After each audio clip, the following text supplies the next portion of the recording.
You're listening to Cat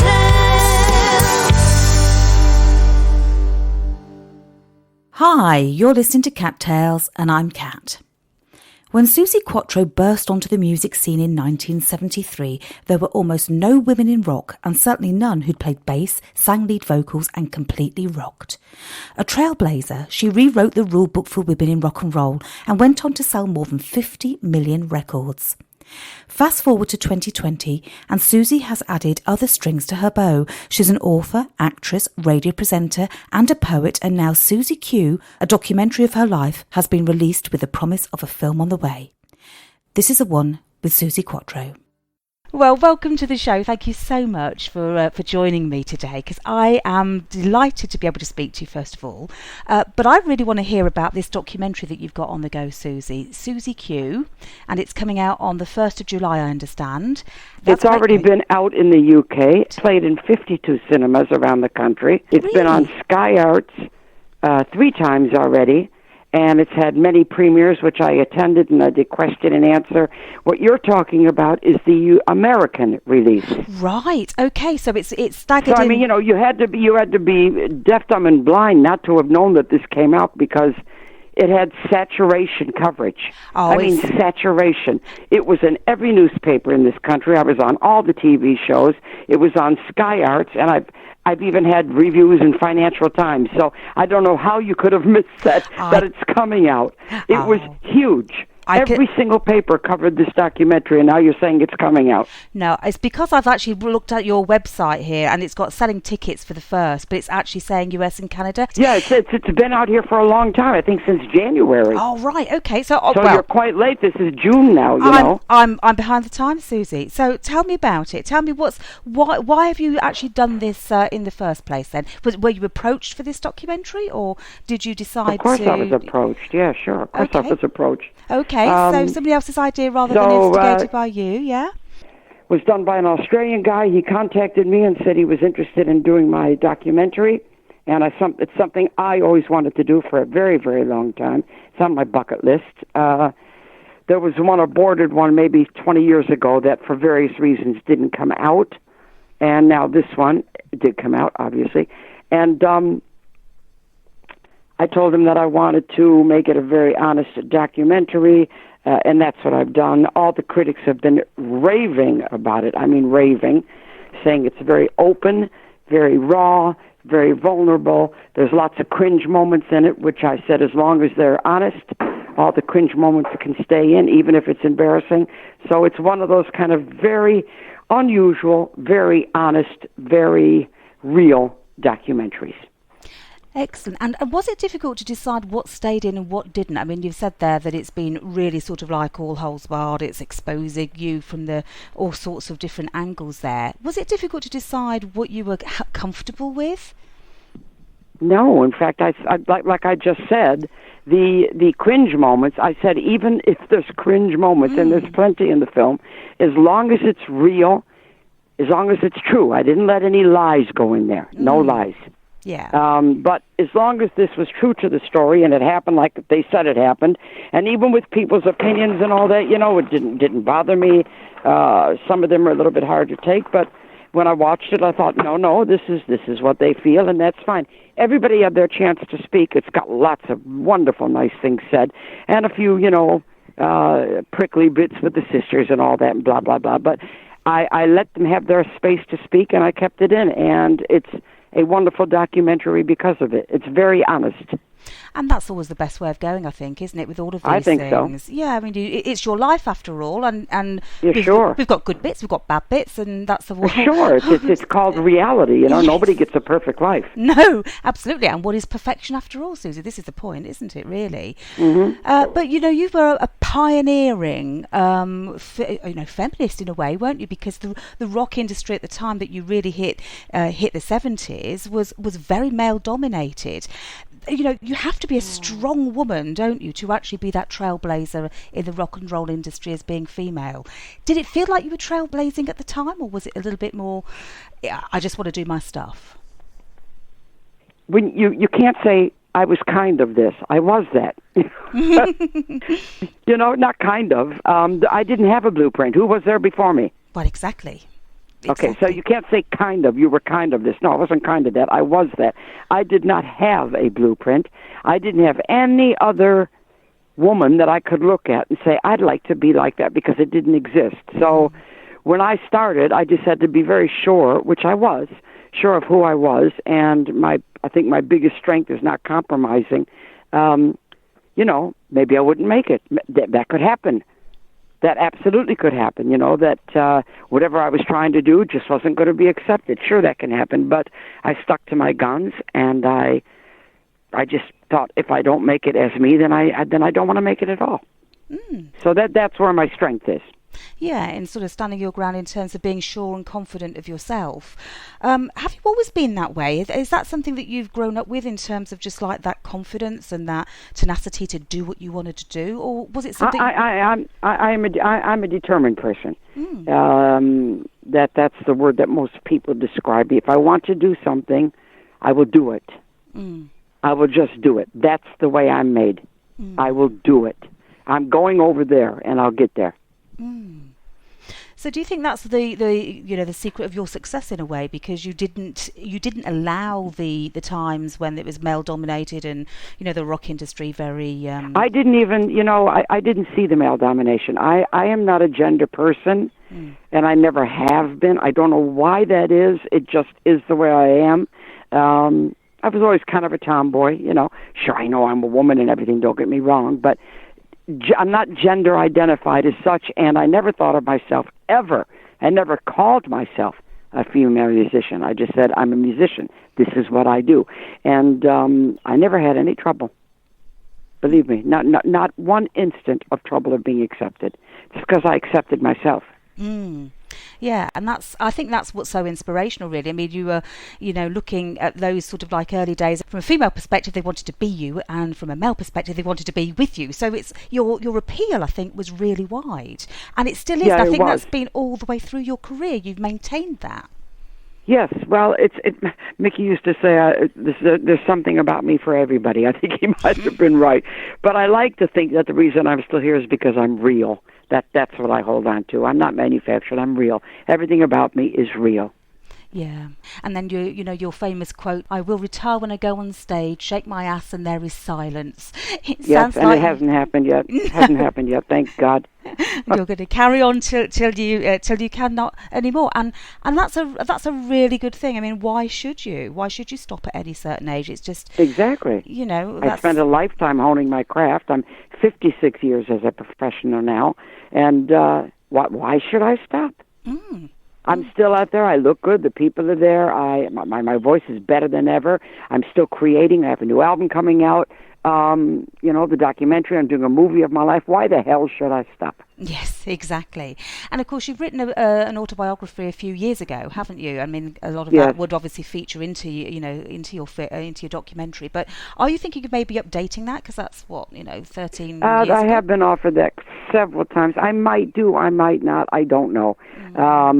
I have been working on I've written 14 songs for the next album with my son. During the lockdown, I've assembled a illustrated lyric book from scratch. I've done that. I'm working on a movie script of my life that's going to be delivered the middle of July. And people have kept saying to me, are you going to update it? Maybe I will. Because, that was 2006. This is 2020.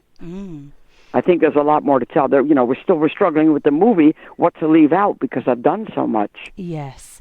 And this is what I was sort of like alluding to before. I mean, it's not just about, Suzi Quatro, the singer, but you've also done acting, you've done stage work, haven't you? You're an author as well. I've looked about your novel, The Hurricane. I mean, you've done poetry. You've actually got lots of different strings to your bow, haven't you? Yeah, I'm an artist. That's my only excuse. I am an artist. I need to communicate. I need to create. And unless I'm doing and entertain, unless I'm doing one of those three things, I'm not happy. So artiste is the word, and everything that this profession allows me that I can do. I won't do something I can't do. But what I can do, I do. I love acting. I love writing. I love singing. I love playing. I love being a DJ. I love doing TV. So, it's all the same ball of wax. It's all under entertaining and communicating. It's that performance, isn't it, in different guises, I suppose. Yes. Yeah, and that's the bit that's sort of driving you. I mean, with all the different things that you've actually done, is there something that has eluded you so far that you would say, do you know, I really need to do that before I leave this mortal coil?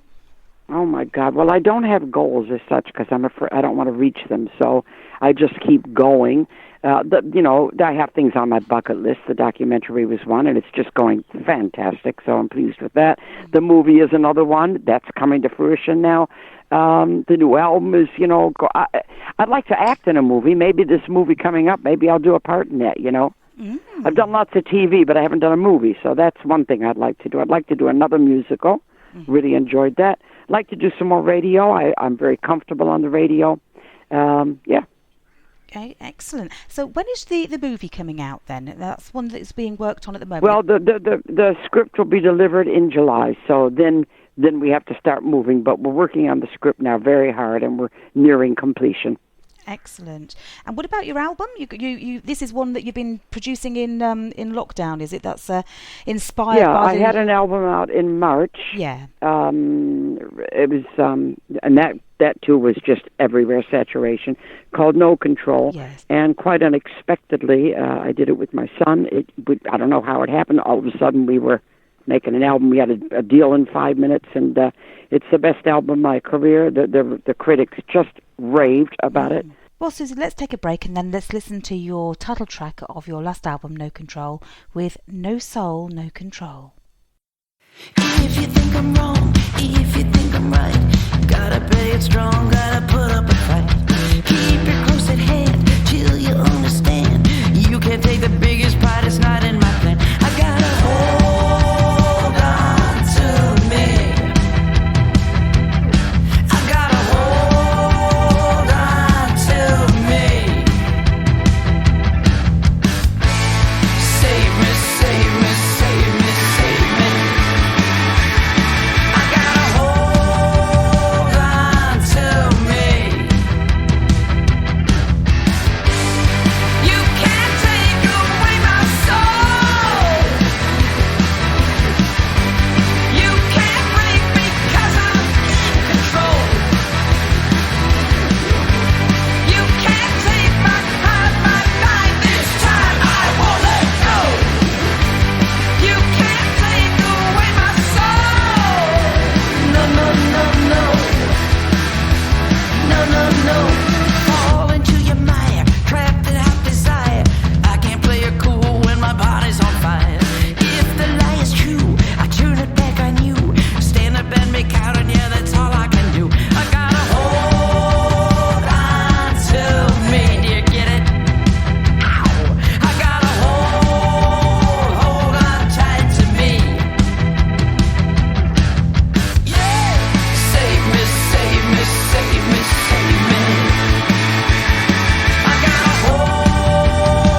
Hi, this is Suzi Quatro, and I'm joining Cattail tonight, so enjoy the conversation. The company has picked up the option for the next album, so while we're both locked down, I'm not doing any gigs, he's not on the road doing anything, I said, let's write the album, so we wrote 14 songs. Wonderful. And is that about the actual situation of lockdown in the world today? Is it a little bit different from Well, it's control? everything. Mm-hmm. Oh, my God, it's everything. I mean, I'm a writer, so I take my inspiration from lots of things. But, of course, that has affected, some of the songs. Sure, it's not everything, but it's affected a lot of them because it's when you write what you're living through. Yeah. It's got to be inspired, hasn't it, from a personal journey? Otherwise, has no integrity, really, does it? Yeah. Yeah, I saw also that you received an honorary doctorate at the Anglian Ruskin University a couple of years ago. Yes. That must have been I actually got that at Cambridge actually. Fantastic. I didn't graduate high school, so it's just excuse me, I'm Dr. Quatro. It's great. What an honor. I was absolutely thrilled. One of the nicest things of my entire life was receiving that. Oh. Just beautiful. And I can officially use it. I can say I'm Dr. Quatro. Oh, and why not? With all your pedigree, it's well deserved, isn't it? So it's fantastic. Yeah. Have you ever thought about sort of, standing up there and not just the inspiration that you're doing? I mean, that's one thing, but teaching, something around that, imparting all your knowledge, because there's an awful lot. Yeah, sure. I've done bits and pieces. I don't know about actually teaching, but I mean, I do a lot of stuff on the social media, and I am one of these sort of quite philosophical people, and I like to delve into people's psyches and all that kind of stuff. And yes, it's something I would look into. I wouldn't mind doing speeches and having classes, and maybe in the future when I'm not so crazy busy. Yeah, and you've decided not to shake your ass on stage anymore. Well, I don't know about that. It's when it shakes by itself that you got a problem. That's true. Oh, Suzi, it's been wonderful speaking to you. Okay. You take care. Bye. Thank you. Bye-bye. You've been listening to Cat Tales. To listen again to this and other tales, go to cattails.co.uk.